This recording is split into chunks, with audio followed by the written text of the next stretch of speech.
ایک درزی اپنے دکان میں کٹنگ کر رہا ہوتا ہے کہ ایک مکھی کہیں سے اڑ کے آ کے اس کپڑے پہ بیٹھ جاتی ہے جس کو وہ کٹنگ کر رہا تھا۔ درزی نے مکھی کو ہٹایا نہیں بلکہ کینچی چلاتے چلاتے مکھی کا سر اڑا دیا۔ مکھی مر گئی۔ اب درزی کام کرتا گیا، شام ہو گئی۔ شام کو درزی نے اپنی دکان بند کر کے نکل رہا تھا کہ کہیں سے ایک گراہک آ گیا اور درزی کو کہتا ہے کہ یہ ارجنٹ سوٹ مجھے سیکھے دے دو، مجھے صبح کہیں جانا ہے۔ درزی کہتا ہے کہ نہیں، میں نے دکان بند کر دی، اب صبح آنا۔ یہاں تک کہ وہ درزی کو مجبور کر دیتا ہے کپڑے سینے کے لیے۔ اب درزی دکان کھول کے بیٹھ جاتا ہے اور اس کے کپڑے کو سینا شروع کر دیتا ہے۔ اس کے کپڑے سی کے رات کو بہت دیر ہو جاتی ہے۔ اب وہ دکان بند کر کے گاؤں کی طرف نکل جاتا ہے۔ اس کا گھر دوسرے گاؤں میں ہوتا ہے۔ چلتے چلتے کھیتوں کے درمیان گزرتے ہوئے اسے دو آدمی نظر آئے جو لڑ رہے تھے۔ یہ دھیرے دھیرے اس کے قریب چلتا گیا۔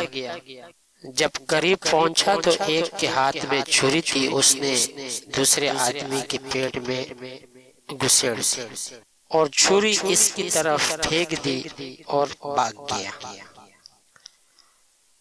چھری سیدھے اس کے کپڑوں پہ لگی لیکن اس کو زخم نہیں آیا۔ اب اس درزی نے اس آدمی کو اٹھایا تو اس سے خون بہہ رہا تھا۔ خون کے سارے دھبے اور خون درزی کے کپڑوں پہ لگ گیا۔ اسی اثناء میں رات کو کھیت میں کام کرنے والے لوگ بھاگتے ہوئے آئے، دیکھا کہ چھری درزی کے پاس پڑی ہوئی ہے اور آدمی تڑپ تڑپ کے مر گیا ہے۔ اب وہ لوگ کہتے ہیں کہ آپ نے اس آدمی کو قتل کیا ہے۔ درزی قسمیں کھاتا ہے کہ میں نے قتل نہیں کیا بلکہ وہ آدمی تو بھاگ گیا جس نے قتل کیا تھا۔ وہ لوگ کہتے ہیں کہ ہم نے کسی آدمی کو بھاگتے ہوئے نہیں دیکھا، آپ کو ہی دیکھا ہے اس کے پاس۔ لہٰذا وہ لوگ اس درزی کو پکڑ کے پولیس والے کے پاس لے جاتے ہیں اور میت کو ان کے ورثہ کے حوالے کر دیتے ہیں۔ اب پولیس والے کہتے ہیں کہ بھائی تم نے قتل کیا ہے لہٰذا تمہیں جیل جانا ہوگا۔ درزی جیل چلا جاتا ہے، جیل سے کورٹ چلا جاتا ہے، جج کے سامنے پیش ہو جاتا ہے۔ جج کہتا ہے کہ گواہوں کو پیش کرو۔ جب گواہ آتے ہیں تو جج نے کہا کہ آپ لوگوں نے اس آدمی کو قتل کرتے ہوئے دیکھا ہے؟ وہ سارے گواہ کہتے ہیں کہ جی ہاں، ہم نے اس کو دیکھا ہے، چھری اس کے پاس تھی اور آدمی تڑپ تڑپ کے مر گیا تھا۔ پولیس والوں نے گواہی کے لیے اس کے کپڑے پیش کر دیے جس پہ خون لگا ہوا تھا، وہ چھری بھی پیش کی۔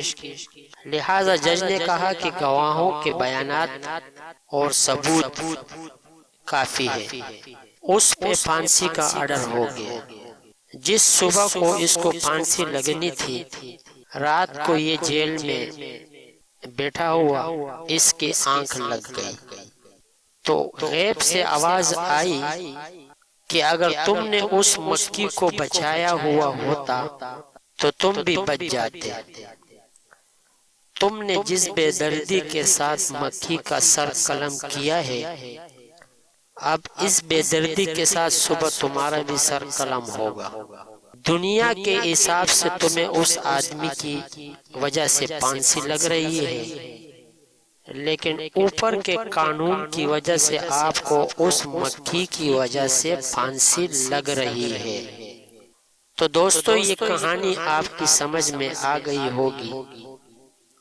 اگر آ گئی ہے تو نیچے کومنٹس میں لازمی بتائیں کہ کس طرح آپ کی سمجھ میں یہ کہانی آئی ہے۔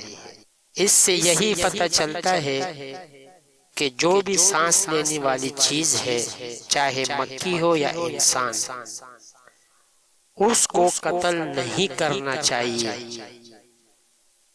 ورنہ تو یا اس دنیا میں آپ کو سزا ملے گی یا آخرت میں۔ والسلام۔